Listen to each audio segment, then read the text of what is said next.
Thank you again. So we are all dealing with a different phase of work life now. And we still want people to work for us and be on our side. So this book is a magical book, not just for work, but for all your other relationships.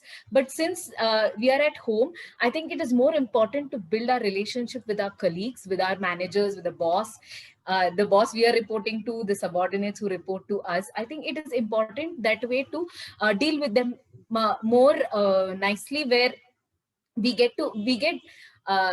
people are on our side.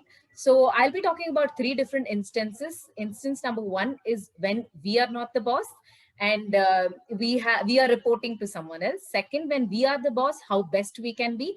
And the third one is how to have a good coexistence with the workers, the other teammates or other team people. So I'd just like to share my screen. So yes, Winning with a Velvet Touch. This is the book. So the Velvet Touch need not be. It's not about being very touchy, but it's about how well we can touch people with our way of speaking or way of being. So it's a breakthrough approach for us to for the people to be on our side. Yeah. When we are not the boss, the first thing we need to do is we need to be a good team player, a good listener, and be prompt. What does this mean? So I here through the talk, I'll share a couple of my ups and downs that I went through in my workplace.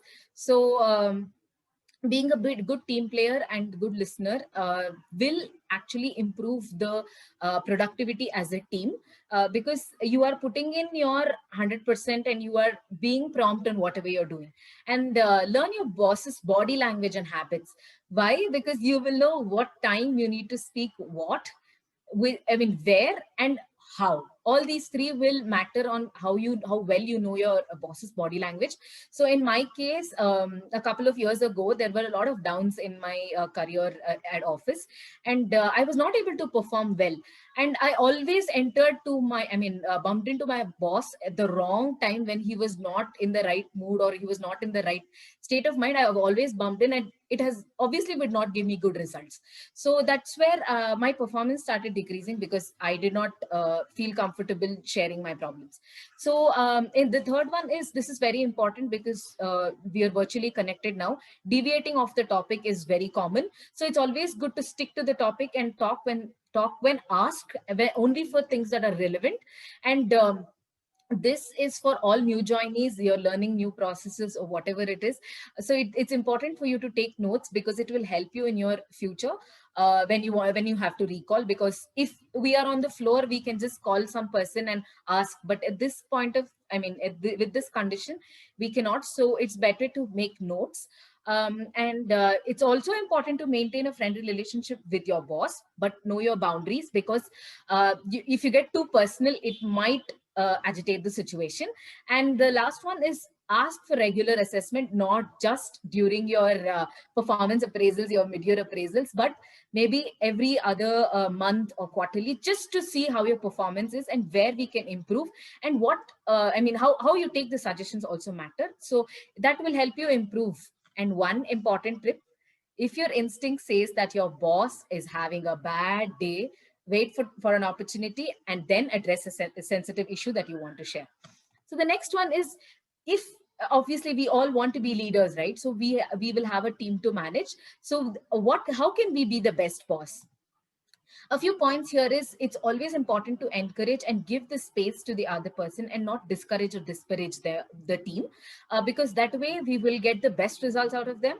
And especially during situations when you have to take a critical decision, where the situation is really hot, you have to be more constructive than just being critical or being criticizing about the team, or the situation.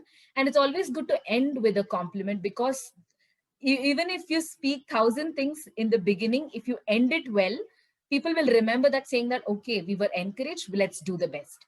And then it's always important to applaud success and analyze failures, because applauding success will boost the performance. And if we analyze failures than pointing it out every now and then. I think again here I'd like to take an example. So yeah, I used to deal with one boss. After that I changed multiple other bosses, my team leaders, and now I'll past 3-4 months I'm reporting to the same person, and he is able to see my difference. And the first thing he did was he said, "You're doing wonderful and you're on top of everything." So he was able to find out, and the moment he said that, no, my performance with the others wherever I was lacking also improved, because I know he was encouraging me. And always be receptive to new ideas, encourage open the out of box thinking. Also, we also need to encourage healthy competition. Again, this gives us good results. And then offer constructive criticism and never be demeaning. Criticize. I mean, for according to me, constructive criticism is when we say that, I think this is where you missed it. We can improve it next time, rather than saying you should have done it. So I think that is more important. And then also obviously reward outstanding performances. And then when you want to be a boss who the person can share everything with you, is don't react without analysis. There's a lot behind the story, and always give that person space to speak. I think that way they will flourish more, because they know their comfort levels. The team will know their comfort levels and speak to you well. And the last one is how to keep co-workers coexisting. So this is where you get to see a lot of friction, because you deal with the same age group or the same mindset people, and they think they are more than you, and you think you are more than them. That's where again the clashes happen. Be generous with praise, cautious with criticism, be proactive, and don't let situations fester. Solve it. So, and encourage mutual boundaries. I mean, respect boundaries, because we work with people across the country, across the globe. Each one will have different style of living. So if we encourage each other's boundaries, it's always good. And always practice open communication and never give the silent treatment. Please speak. And avoid gossip, which we were very used to back in office. I think now we don't do that much, so it's still good to avoid. And avoid cliques. No one should be excluded. Include them in all your conversations. And the tip is, if possible, dissolve your disputes privately without the intervention of your superiors. I think back in office, we had cafeteria, the vending machine and all of that, where we could still discuss. Now we don't, but please still pick up the call and say, I mean, just sort out whatever it is. And the people with whom you interact in the workplace represent a substantial amount of your total personal daily communication. And now that we are all virtually connected again, we don't know how the other person is. So we want to make sure we can always make sure to ask them if everything is safe, is all good. We can pass some positive vibes, wish on their birthdays, their anniversaries. All of these will improve the relationships.